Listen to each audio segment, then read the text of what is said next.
Well, targeted by the IRS and now fighting back. It's your kind of statements that have empowered IRS agents to make determinations about which organizations qualify for the public good and which do not. And since May 2011, I have been dormant, not only out of the inability to raise money, but out of abject fear that the government had a target on my back. Honestly, I feel like our country has turned a corner into tyranny. I want to protect and preserve the America that I grew up in. The America that people cross oceans and risk their lives to become a part of. And I'm terrified it is slipping away. Wow, that's all I could say. One of those targeted leaders, the one you just heard right here, right now.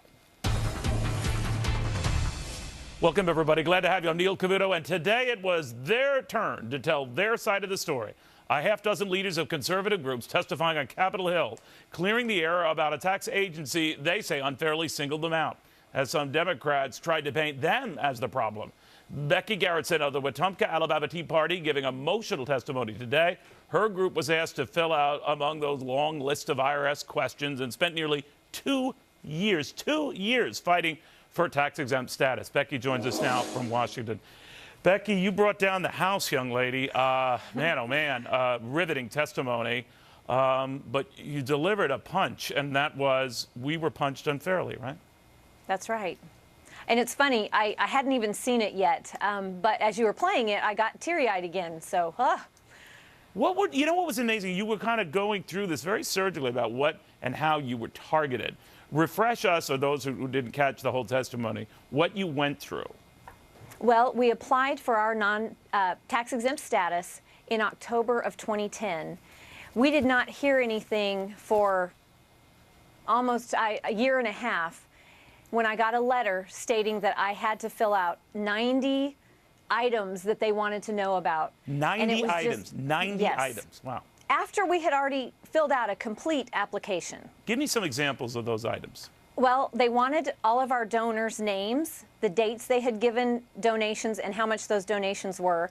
501c4s do not have to disclose that information. Right. Why the IRS doesn't know that is beyond me. They wanted us to identify all of our volunteer names.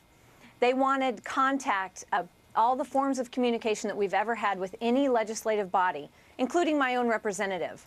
They wanted copies of all speeches, who the speakers were and what their credentials were, and that's just a sampling. But Becky, what did you do? Or I'm sure you consulted either lawyers or other group members, say, hey, is it me or is this wacky? I mean, what happened?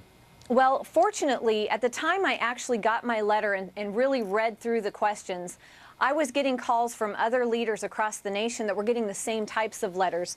So we realized right away we were being targeted.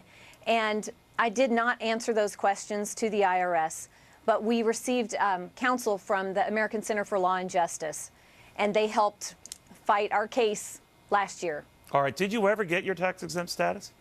In July, we did. It was 635 days after we applied. Man, oh man. And by the way, the average length of time it takes to get, tax-exempt clearance and go through the hurdles, usually 6 months, oftentimes less. But well, go ahead, Becky, 90 days. They said 90 days we should hear something. Yeah, but my contractor says 90 days to finish something, and I never buy that. But let me, it was interesting. They kind of turned the table, some Democrats did, including Congressman McDermott, on folks like you. And this was in the hearing today. I wanted you to get your thought on this. This is Congressman McDermott. Let's not forget, this happened under an IRS commissioner appointed by George Bush. If you didn't come in and ask for this tax break, you would have never had a question asked of you. We heard Gingrich, we heard Bush. Mr. Chairman. We had the former IRS Commissioner Schulman, who knew about the political targeting long before Congress was told, since implied that the organizations were responsible for the targeting because they chose to apply for tax-exempt status. So you're to blame. You know what sounds weird about that, Becky? That, like what they do with rape victims, they become the victim. Right. What'd you make of that? Well, I loved what Paul Ryan had to say about that. It's really interesting. We have laws within the IRS, the rules, and we were playing by the rules.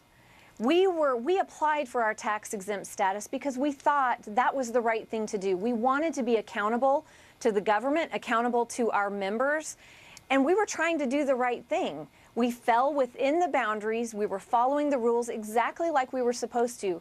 Yet it was our fault. But, you know, Becky, I'm trying to give the benefit of the doubt to the IRS because none of them ever come on this show, although we keep trying and hope springs eternal, eventually someone will. But I'm trying to think, well, maybe they were coming down hard on you guys because so many of you were applying for this status at the same time. That's their argument. What do you say in response? Well, there were as many progressive groups or even possibly more progressive groups, and they weren't being looked at as closely as we were. No, that's so a very good that point. argument fails. All right. And we're going to have our own Lizzie McDonald on that in just a second. But, Becky, thank you in the meantime.